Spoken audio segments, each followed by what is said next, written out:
আসসালামু আলাইকুম প্রিয় শিক্ষার্থী বন্ধুরা, তিতাস অনলাইন স্কুলের পক্ষ থেকে সবাইকে শুভেচ্ছা অভিনন্দন।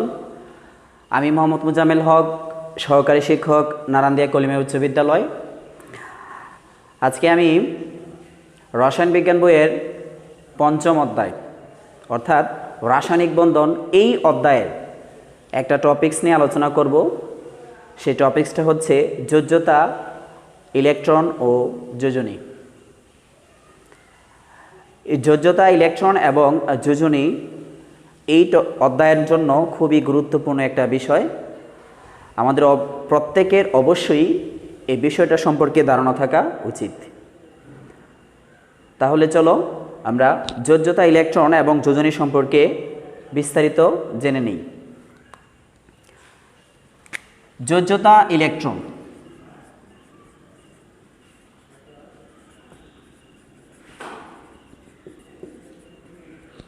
যোজ্যতা, ইলেকট্রন আসলে কি? কোনো মৌলের ইলেকট্রন বিন্যাসের সর্বশেষ প্রধান শক্তি স্তরের মোট ইলেকট্রন সংখ্যাকে যোজ্যতা ইলেকট্রন বা যোজনী ইলেকট্রন বলে থাকে। কি বললাম আমি? কোনো মৌলের ইলেকট্রন বিন্যাসের সর্বশেষ প্রধান শক্তি স্তরের মোট ইলেকট্রন সংখ্যাই হচ্ছে সেই মৌলের যোজ্যতা ইলেকট্রন বা যোজনী ইলেকট্রন। তাহলে আমি একটা মৌল নিয়ে তার ইলেকট্রন বিন্যাস করে তারপর বোঝাচ্ছি। দেখো, সবাই খেয়াল রাখো। যেমন এখানে যে মৌলটা আমি লিখেছি সেটা হচ্ছে সোডিয়াম। আমরা সবাই জানি সোডিয়ামের পারমাণবিক সংখ্যা হচ্ছে 11। আমরা যদি ইলেকট্রন বিন্যাস করি তাহলে কি হবে? 1s2, 2s2, 2p6, 3s1। তাহলে এখানে দেখতেই পাচ্ছ তোমরা প্রথম শক্তি স্তর, এটা হচ্ছে দ্বিতীয় শক্তি স্তর, আর এটা হচ্ছে তৃতীয় শক্তি স্তর। তাহলে সর্বশেষ শক্তি স্তরে এখানে মোট ইলেকট্রন আছে কয়টি? একটি, অর্থাৎ তার যোজনী ইলেকট্রন বা যোজ্যতা ইলেকট্রন হচ্ছে 1। তাহলে আমরা কি লিখতে পারি? যে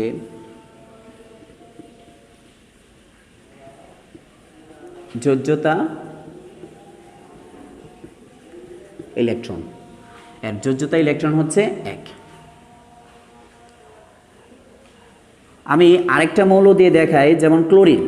ক্লোরিনের ক্ষেত্রে কি হবে? দেখো, 1s2, 2s2, 2p6, 3s2, 3p5। কারণ আমরা জানি ক্লোরিন এর পারমাণবিক সংখ্যা হচ্ছে 17। তখন ইলেকট্রন বিন্যাস করলে এমনটা দাঁড়ায় 1s2, 2s2, 2p6, 3s2, 3p5। এক্ষেত্রে দেখা যায় তার প্রথম শক্তি স্তরে 2টি ইলেকট্রন, দ্বিতীয় শক্তি স্তরে 8টি, আর তৃতীয় শক্তি স্তরে 7টি। অর্থাৎ এক্ষেত্রে তার সর্বশেষ শক্তি স্তরে ইলেকট্রন রয়েছে 7টি, অর্থাৎ তার যোজ্যতা ইলেকট্রন হচ্ছে 7। তাহলে এটার যোজ্যতা ইলেকট্রন আমি লিখতে পারি যোজ্যতা ইলেকট্রন 7। তাহলে আশা করি যোজ্যতা ইলেকট্রন বের করা কারো কোনো সমস্যা হবে না। সমস্যাটা হবে যোজনীর ক্ষেত্রে। আমরা অষ্টম শ্রেণীতে থেকে যোজনী কিন্তু আমরা মুখস্থ করে আসতেছি। আমরা যোজনী ছাড়া মূলত কেউ রাসায়নিক সংকেত লিখতে পারে না, কারণ রাসায়নিক সংকেতের ক্ষেত্রে খুব গুরুত্বপূর্ণ একটা বিষয় হচ্ছে যোজনী জানা। আমরা অনেকেই যোজনীগুলো জানি, কিন্তু আমরা যোজনী কী করতাম? এতদিন মুখস্থ করতাম। যেমন আমরা জানি সোডিয়ামের যোজনী কত? 1, আর ক্লোরিনের যোজনীও কিন্তু 1। যোজনী জিনিসটা কি? আমরা এক কথায় যদি বলি, যোজনী হচ্ছে একটা মৌল আর একটা মৌলের সাথে যুক্ত হওয়ার সামর্থ্য। আর বিস্তারিত বললে যোজনী ধাতুর ক্ষেত্রে একরকম হয়, আবার অধাতুর ক্ষেত্রে একরকম হয়ে থাকে। ধাতুর ক্ষেত্রে কোনো মৌলের সর্বশেষ শক্তি স্তরে যে ইলেকট্রন থাকে, যতগুলো ইলেকট্রন থাকে, সেটাকে আমরা কি বলে থাকি? যোজ্যতা ইলেকট্রন। এবং ধাতু যদি হয় তাহলে সেটা আমরা যোজনীয় বলতে পারি। তাহলে আমরা এটার যোজনী বলতে পারি কত? যোজনী 1, কারণ সোডিয়াম কি? ধাতু। তাহলে মাথায় রাখবা, ধাতু যদি হয়ে থাকে, কার ক্ষেত্রে? ধাতুর ক্ষেত্রে সর্বশেষ শক্তি স্তরের ইলেকট্রন সংখ্যাকে ওই মৌলের যোজ্যতা ইলেকট্রনও বলা যাবে, যোজনীয় বলা যাবে। তাহলে সেক্ষেত্রে আমরা সোডিয়ামের যোজ্যতা ইলেকট্রন যেমন 1, যোজনীয় কত? 1, যদি ধাতু হয়ে থাকে। এমন আমরা আরেকটা ধাতুর কথা যদি চিন্তা করি, যেমন ক্যালসিয়াম। আমরা জানি ক্যালসিয়ামের পারমাণবিক সংখ্যা হচ্ছে 20। যদি আমরা ইলেকট্রন বিন্যাস করি 1s2 2s2 2p6 3s2 3p6 4s2, তাহলে বুঝতেই পারতেছো প্রথম শক্তি স্তরে 2টি, দ্বিতীয় শক্তি স্তরে 8টি, তৃতীয় শক্তি স্তরে 8টি, চতুর্থ শক্তি স্তরে কয়টি ইলেকট্রন আছে? 2টি। যেহেতু ক্যালসিয়াম একটা ধাতু আর তার সর্বশেষ শক্তি স্তরে ইলেকট্রন আছে 2টি, তাহলে আমরা ধরে নিতে পারি বা যোজ্যতা ইলেকট্রন হচ্ছে 2 আর যোজনী কত? 2। কার? ক্যালসিয়াম। তাহলে ধাতুর ক্ষেত্রে ক্লিয়ার হয়ে গেলাম, ধাতুর ক্ষেত্রে কোনো মৌলের সর্বশেষ শক্তি স্তরের ইলেকট্রন সংখ্যা, মোট ইলেকট্রন সংখ্যাটাই যোজনী, মোট ইলেকট্রন সংখ্যাটাই যোজনী ইলেকট্রন। কিন্তু অধাতুর ক্ষেত্রে কি হবে? অধাতুর ক্ষেত্রে সর্বশেষ শক্তি স্তরের বিজোড় ইলেকট্রন সংখ্যাটা হচ্ছে তার যোজনী বা যোজ্যতা। যেমন এই ক্ষেত্রে দেখো ক্লোরিন প্রথম শক্তি স্তরে 2টি ছিল, দ্বিতীয় শক্তি স্তরে 8টি, তৃতীয় শক্তি স্তরে ইলেকট্রন আছে 7টি। তো সেই ক্ষেত্রে তার যোজ্যতা ইলেকট্রন কত? 7। তাহলে যোজনী কত? যোজনী কি 7 হবে? না, আমরা জানি ক্লোরিনের যোজনী হচ্ছে 1। তাহলে কিভাবে? ক্লোরিন একটা অধাতু, আমরা ধাতু অধাতু কিভাবে বুঝবো? ধাতু অধাতুগুলো আমরা আসলে যারা পর্যায় সারণী অধ্যায়টা পড়েছি, যাদের ওই অধ্যায়টা সম্পর্কে আইডিয়া আছে, তা আমরা কোনগুলো ধাতু কোনগুলো অধাতু আমরা জানি। সাধারণত পর্যায় সারণীর বাম দিকের মৌলগুলো ধাতু আর ডান পাশের মৌলগুলো হচ্ছে অধাতু। আর মনে রাখার টেকনিক হচ্ছে যে সকল মৌলের নামের শেষে আম কথাটা এসে থাকে, যেমন সোডিয়াম, ক্যালসিয়াম, ম্যাগনেসিয়াম, ম্যাক্সিমাম ক্ষেত্রে এমনটা হয়ে থাকে আম, তারা হচ্ছে ধাতু। তো সেই ক্ষেত্রে ক্লোরিন কিন্তু অধাতু। ক্লোরিন হচ্ছে পর্যায় সারণীর 17 নম্বর গ্রুপের মৌল, তোমরা জানো সবাই, হ্যালোজেন সেই গ্রুপের মৌল, তারা হচ্ছে অধাতু। তো সেই ক্ষেত্রে তার যোজনীটা আমরা কিভাবে বের করব? ওই যে আমি বললাম সর্বশেষ শক্তি স্তরের যতগুলা বিজোড় ইলেকট্রন থাকবে, অর্থাৎ অধাতুর ক্ষেত্রে সর্বশেষ শক্তি স্তরের বিজোড় ইলেকট্রন সংখ্যা হচ্ছে সেই মৌলের যোজনী। তাহলে বিজোড় কি? এখন কথা হচ্ছে আমার এই যে আমরা ক্লোরিন মৌলটা দেখতে পাচ্ছি, তার সর্বশেষ শক্তি স্তরে ইলেকট্রন আছে 7টা, সেক্ষেত্রে বিজোড় কয়টা? তো বিজোড় ইলেকট্রন সংখ্যা বের করার জন্য আমার আরেকটা টপিকস আমার বুঝতে হবে, সেটা হচ্ছে আমরা জানি মূলত ইলেকট্রন বিন্যাসের নিয়ম হচ্ছে কয়টা? 3টা নিয়ম। একটা আউফবাউয়ের নীতি, একটা হুন্ডের নীতি, আর একটা পাউলির বর্জন নীতি। তো যেমন আমরা এসে ইলেকট্রন সর্বোচ্চ ইলেকট্রন থাকে 2টা, আমরা সবাই জানি। আর পি এ ইলেকট্রন সর্বোচ্চ ইলেকট্রন থাকে 6টা, ডি এর ক্ষেত্রে 10টা, এফ এর ক্ষেত্রে 14টা। তো এই প্রতিটা শক্তি স্তরের প্রতিটা অরবিটালের ক্ষেত্রে আবার কিছু কিছু উপশক্তি স্তর থাকে, যেমন এস এ উপশক্তি স্তর শুধু একটা, সেটা কীভাবে বুঝবো? 2 এর যদি আমরা 2 দিয়ে ভাগ করি 1, অর্থাৎ এই ক্ষেত্রে একটা, এস এর ক্ষেত্রে একটাই উপশক্তি স্তর আছে, অর্থাৎ সেক্ষেত্রে সেটা হতে পারে 1s 2s তারপরে 3s, যাই হোক সেই ক্ষেত্রে আমরা 2টা করে ইলেকট্রন প্রত্যেকটার ক্ষেত্রেই থাকবে। আর পি এর ক্ষেত্রে পি 6 যদি আমরা 2 দিয়ে ভাগ করি 3, অর্থাৎ পি এর 3টা উপশক্তি স্তর রয়েছে। সেই 3টা উপশক্তি স্তর একটা হচ্ছে পি এক্স, একটা পি ওয়াই, আর একটা পি জেড। তো পি এ সর্বোচ্চ ইলেকট্রন থাকে কয়টা? 6টা। সেই ক্ষেত্রে 6টা ইলেকট্রন তারা প্রত্যেকেই 2টা করে ইলেকট্রন পাবে। কিন্তু আসলে 2টা করে কিভাবে পায়? যদি মনে করো ইলেকট্রন বিন্যাস করতে গিয়ে আমরা দেখলাম পি এর মধ্যে 5টা ইলেকট্রন আছে, তাহলে সেখানে তো 6টা নাই, তাহলে P X, P Y, P Z তারা 2টা করে যদি পায়, তাহলে 2টা করে তারা কিভাবে পাবে? আসলে নিয়ম কিন্তু এটা না। নিয়ম হুন্ডের নীতিটা হচ্ছে সমশক্তি সম্পন্ন অরবিটাল সমূহ প্রত্যেকে একটি করে অযুগ্ন ইলেকট্রন পাওয়ার পরই কেবল যুগ্ন হবে, অর্থাৎ এই ক্ষেত্রে হুন্ডের নীতিটা প্রযোজ্য হবে। অর্থাৎ এখানে আমরা P X, P Y, P Z প্রত্যেকে 2টি করে ইলেকট্রন পাবে, সর্বোচ্চ ধারণ ক্ষমতা 2টি। কিন্তু ইলেকট্রন যদি 5টা থেকে, 3টা থেকে, 4টা থাকে, সেই ক্ষেত্রে আমরা প্রথমে প্রত্যেককে একটা করে ইলেকট্রন দিব, একটা একটা দেওয়ার পরে আবার একটা একটা করে দিব সিরিয়ালে, পর্যায়ক্রমে। বুঝতে পেরেছি? আবার ডি এর ক্ষেত্রে 10-এর 2 দিয়ে ভাগ করলে 5টা, তারও 5টা উপশক্তি স্তর আছে, একটা d x y, d y z, d z x, এভাবে d x square plus y square, d y square plus z square, এরকম করে 5টা উপশক্তি স্তর রয়েছে। প্রত্যেকের আবার 2টা করে ইলেকট্রন থাকলে 5 দুগুণে 10টা, সেই জন্যই ডি এর সর্বোচ্চ ইলেকট্রন ধারণ ক্ষমতা হচ্ছে 10। তা আমরা যদি এটার ক্ষেত্রে সেই নিয়মটা খাটাই, তাহলে কি হয় দেখো, 1s2 2s2 2 p6 3s2 3p। এখন 3p তো ভাগ হয়ে যাবে কিভাবে, একটা 3px, তারপরে 3py, 3pz। এখন আমার হাতে ইলেকট্রন আছে কয়টা, 5টা। যদি আমি একটা করে দিই, একটা 3py একটা 3pz একটা, তাহলে কি হয় দেখো, 1 1 1, 5টা থেকে 3টা গেল, আরও থাকলো 2টা, তো সেই ক্ষেত্রে সে আরও একটা পাবে। তাহলে একে একে তার কয়টা হলো, 2টা, আর সে আরও একটা পাবে। তাহলে প্রথমে 1 1 1 3, তারপর 4 5, অর্থাৎ তারও 2টা হলো, তারও 2টা হলো, কিন্তু 3pz তার আর দেওয়ার মতো ইলেকট্রন নাই, 5টা হয়ে গেছে, যার কারণে 3pz সে কিন্তু অযুগ্ন রয়ে গেল। তাহলে আমরা যদি সর্বশেষ শক্তি স্তরটা বিবেচনায় নিয়ে আসি, তাহলে তোমরা দেখতেই পাচ্ছ 3s2 3px2 3py2 3pz1, জোর জোর জোর, কিন্তু একমাত্র বিজোড় ইলেকট্রন আছে 3pz। তাহলে সেক্ষেত্রে কয়টা বিজোড় ইলেকট্রন আছে, একটি, অর্থাৎ তার যোজনী হচ্ছে 1। তাহলে আমরা অধাতুর ক্ষেত্রে সর্বশেষ শক্তি স্তরে বিজোড় ইলেকট্রন সংখ্যাকে বিবেচনায় আনতে হবে। আমরা আরও কতগুলো উদাহরণ দেখব, তাহলে বিষয়টা আরও ক্লিয়ার হবে। আমরা বেরিলিয়াম,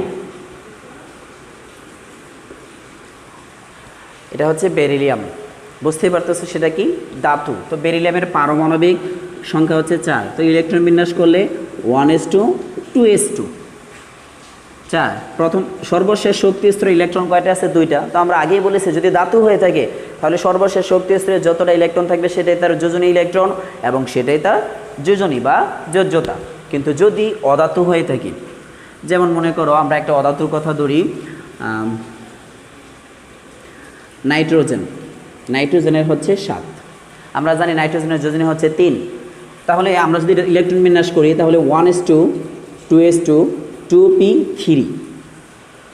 কিন্তু আমার তো সর্বশেষ শক্তি স্তরের কি বিজোড় ইলেকট্রন সংখ্যা বের করতে হবে। তাহলে আমরা জানি পি কিন্তু আসলে 3 ভাগে ভাগ হয়ে যায়, একটা হচ্ছে 2px, একটা 2py, 2pz। আমার ইলেকট্রন ছিল কয়টা, 3টা। তাহলে আমি কিন্তু চাইলেই তাকে 2টা দিয়ে, তাকে একটা দিয়ে, তাকে না দিয়ে পারবো না। প্রথমে 3 জনের মধ্যে 3টা ইলেকট্রন ভাগ করে দিতে হবে। ওই যে বললাম প্রত্যেকে সমশক্তি সম্পন্ন অরবিটালের প্রত্যেকে একটি করে অযুগ্ন ইলেকট্রন পাওয়ার পর যুগ্ন হবে। অর্থাৎ আমি 3টে ইলেকট্রন, সে একটা পাবে, সে একটা পাবে, সে একটা পাবে। তাহলে সেই ক্ষেত্রে দেখা যাচ্ছে সর্বশেষ শক্তি স্তরে বিজোড় ইলেকট্রন 1 2 3, যার কারণে তার যোজনী হচ্ছে কত, 3। কিন্তু সর্বশেষ শক্তি স্তরে 2s 2p ছাড়া কোনো অরবিটাল নাই। তাহলে অনেকেই হয়তো বলে থাকে যে নাইট্রোজেনের যোজনী হচ্ছে 3 5, এটা হচ্ছে ভুল। নাইট্রোজেনের যোজনী 3 5 না, নাইট্রোজেনের যোজনী হচ্ছে 3 5 আছে। 3 5 হচ্ছে আমরা জানি ফসফরাস, এর যোজনী হচ্ছে 3 5। কিছু কিছু মৌল আছে তোমরা জানো যারা একাধিক যোজনী প্রদর্শন করে, তাদেরকে আমরা কি বলে থাকি, পরিবর্তনশীল মৌল, কারণ তারা হচ্ছে পরিবর্তনশীল যোজনী প্রদর্শন করে থাকে। যেমন আমরা সচরাচর যে মৌলগুলা জানি, যেমন কার্বনের যোজনী কত হয়, 2 4। তারপর ফসফরাস, এর যোজনী 3 5। দেন সালফার, এর যোজনী 2 4 6। আমরা আজকে জানবো যে কেন কার্বনের যোজনী 2 হয় 4 হয়, ফসফরাসের যোজনী 3 হয় 5 হয়, সালফারের যোজনী 2 হয় 4 হয় 6 হয়। একটা প্রশ্ন তোমাদের পরীক্ষায় এসে থাকে যে ফসফরাস পরিবর্তনশীল যোজনী প্রদর্শন করে, ব্যাখ্যা করো। বা সালফার একাধিক যোজনী প্রদর্শন করে কেন, ব্যাখ্যা করো। আশা করি এই সমস্যাটা তোমাদের থাকবে না। তাহলে চলো আমরা কার্বন থেকে আগে শুরু করি। কার্বন, আমরা জানি কার্বনের পারমাণবিক সংখ্যা হচ্ছে 6। তো সেক্ষেত্রে ইলেকট্রন বিন্যাসটা কেমন হবে, 1s2 2s2 2p, 6 যেহেতু 2p2 2p2, কিন্তু p এর উপশক্তি স্তর কয়টা, 3টা। তাহলে এটা কিন্তু এইভাবে হবে 2px 2py 2pz। তাহলে 1s2 2s2 2p, p এর মধ্যে ইলেকট্রন ছিল কয়টা, এরকম ছিল 2p2, অর্থাৎ 2টা। কিন্তু এটারে ভাঙলে আমরা 2px 2py 2pz, 2টা ইলেকট্রন 3 জনকে দিব। তাহলে কিভাবে দিব, ভেঙে দেওয়া যাবে না। প্রত্যেকে কমপক্ষে একটা করে ইলেকট্রন দিতে হবে। তাহলে আমরা ওরে যদি একটা দিই, 2px-কে একটা দিই, 2py-কে একটা দিই, তাহলে 2pz কিন্তু শূন্য হয়। তো এই ক্ষেত্রে বিজোড় ইলেকট্রন সর্বশেষ শক্তি স্তরটাকে সবসময় বিবেচনায় আনবো আমরা। এই সর্বশেষ শক্তি স্তরে বিজোড় ইলেকট্রন কয়টি আছে? দুটি, অর্থাৎ তার যোজনী হচ্ছে 2। কিন্তু খেয়াল করো সবাই, এরা সবাই কিন্তু 1:2, এখানে 2s2, 2px1, 2py1, 2pz, এরা সবাই দ্বিতীয় শক্তি স্তর। তো দ্বিতীয় শক্তি স্তরের মধ্যে একটা অরবিটাল দুইটা ইলেকট্রন পেয়েছে, এরা একটা করে পেলো, আর 2pz কিন্তু কোনো ইলেকট্রন পায় নাই।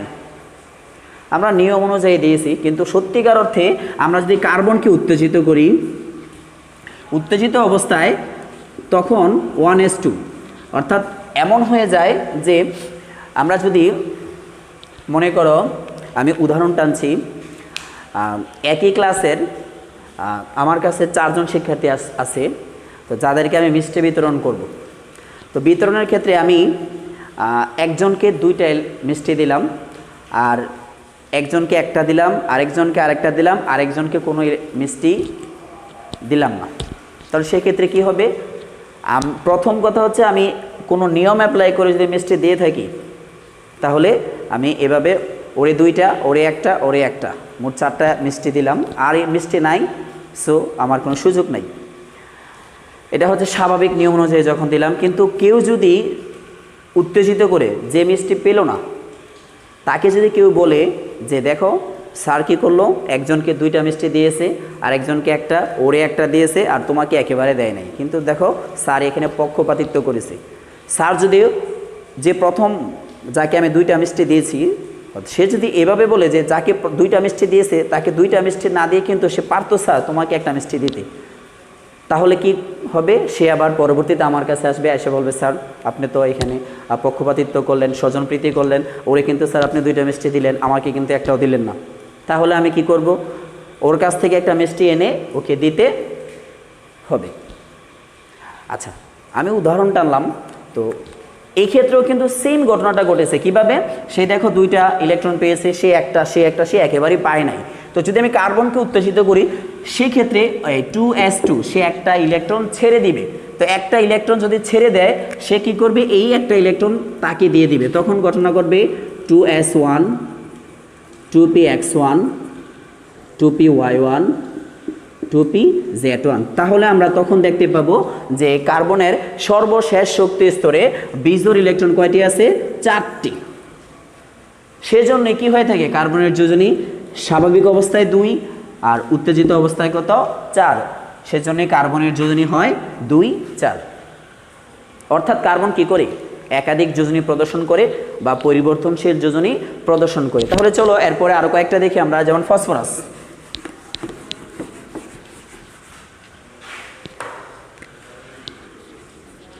ফসফরাসের পারমাণবিক ভর হচ্ছে 15। তো আমরা যদি পারমাণবিক সংখ্যা হচ্ছে 15, আমরা যদি ইলেকট্রন বিন্যাস করি 1s2, 2s2, 2p6, 3s2, 3p, 10, 12, 3, 3p3। তো আমরা জানি এটা ভাগ হবে এভাবে 3px, 3py, 3pz। তো 3টা ইলেকট্রন কিন্তু আমি নিয়ম অনুযায়ী, স্বাভাবিক যে ইলেকট্রন বিন্যাসের যে নিয়ম, সেই নিয়ম অনুযায়ী x একটা পাবে, y একটা পাবে, z একটা পাবে। তাহলে 3s 3p 3 নাম্বার শক্তি স্তরে কিন্তু 3s 3p ছাড়াও 3d বলে একটা অরবিটাল আছে। তাহলে সেই ক্ষেত্রে 3d অরবিটাল কোনো ইলেকট্রন পায়নি। এখন সর্বশেষ শক্তি স্তরে আমরা দেখতে পাচ্ছি বিজোড় ইলেকট্রন হচ্ছে কয়টা? 3টা মানে হচ্ছে তার যোজনী হচ্ছে 3। তো এই সর্বশেষ শক্তি স্তরের একজনে 2টা পেল, বাকি 3 জনে একটা করে, আরেকজনে কোনো ইলেকট্রন পায়নি। তো কেউ যদি এই ফসফরাসকে আমরা উত্তেজিত করি, তখন উত্তেজিত অবস্থায় ফসফরাস কি করবে? এই 3s2 এই অরবিটালটা 3d-কে একটা ইলেকট্রন কি করবে? ছেড়ে দিবে। তখন ইলেকট্রন বিন্যাসটা এরকম দাঁড়াবে 1s2, 2s2, 2p6, 3s1, 3px1, 3py1, 3pz1, 3d1। এখন আমরা দেখতেই পাচ্ছি তার সর্বশেষ শক্তি স্তরে বিজোড় ইলেকট্রন কয়টা? 5টা। অর্থাৎ তার যোজনী হচ্ছে 5। তাহলে আমরা বলতেই পারি ফসফরাস কী করে একাধিক যোজনী অর্থাৎ পরিবর্তনশীল যোজ্যতা প্রদর্শন করে। সর্বশেষ আমরা যদি সালফারের কথা চিন্তা করি, সালফারের ক্ষেত্রে আরও একটা টুইস্ট হচ্ছে সালফার কিন্তু 3টা যোজনী প্রদর্শন করে 2, 4, 6। তাহলে চলো কিভাবে সে 2, 4, 6 এই যোজনী প্রদর্শন করে আমরা এটা দেখে নিই।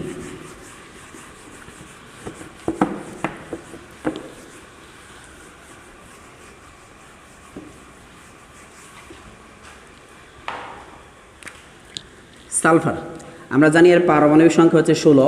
যদি আমরা ইলেকট্রন বিন্যাস করি 1s2 2s2 2p6 3s2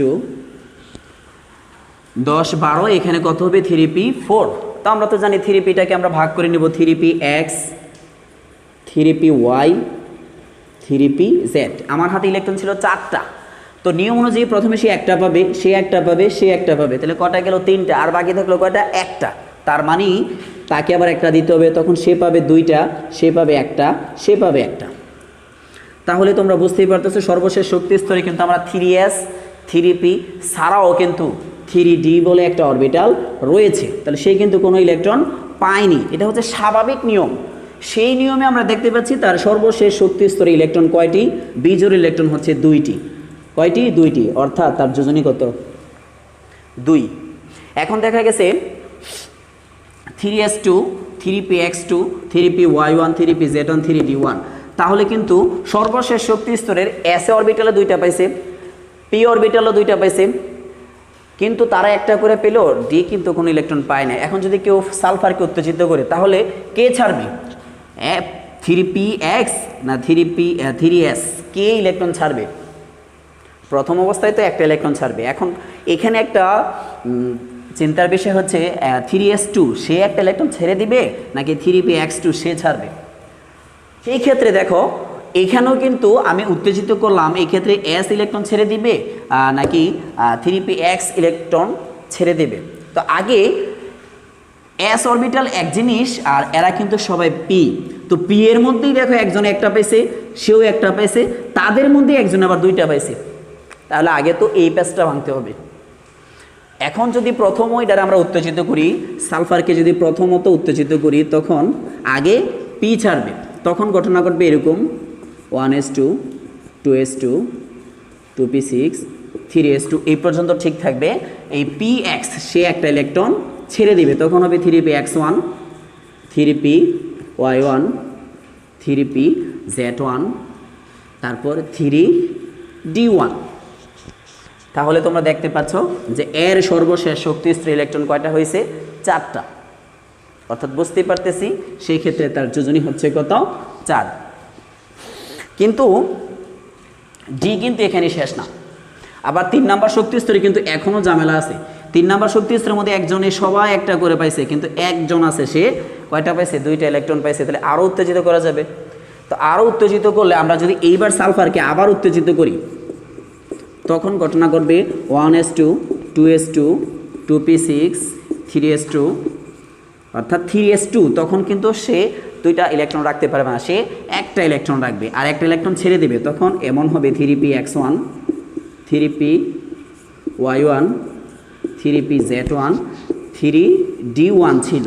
d এ কিন্তু আবার 5টা উপশক্তি স্তর ছিল, একটা হচ্ছে 3dxy, আরেকটা হচ্ছে 3yz, সে আবার একটা পাবে।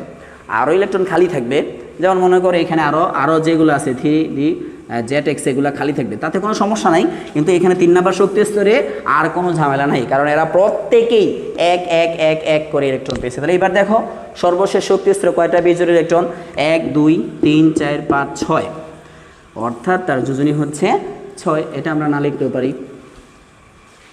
যার কারণে সালফারের যোজনী কত হয়ে থাকে, 2 4 6। অর্থাৎ সালফার কি করে থাকে, পরিবর্তনশীল যোজনী প্রদর্শন। আশা করি সবাই যোজ্যতা ইলেকট্রন এবং যোজনী সম্পর্কে আমি যতটুকু ধারণা দেওয়ার চেষ্টা করেছি সবাই নিশ্চয়ই বুঝতে পেরেছো। যদি কোনো সমস্যা থেকে থাকে তাহলে অবশ্যই আমার কমেন্ট বক্সে কমেন্ট করবা, আমি আমার পরবর্তী লেকচারে অবশ্যই এগুলো নিয়ে কথা বলবো। ধন্যবাদ সবাইকে তো কষ্ট করে ক্লাসটা দেখার জন্য। পরবর্তী ক্লাসের আমন্ত্রণ জানিয়ে আজকের ক্লাসটা এখানে শেষ করছি। আসসালামু আলাইকুম ওয়া রাহমাতুল্লাহি ওয়া বারাকাতুহু।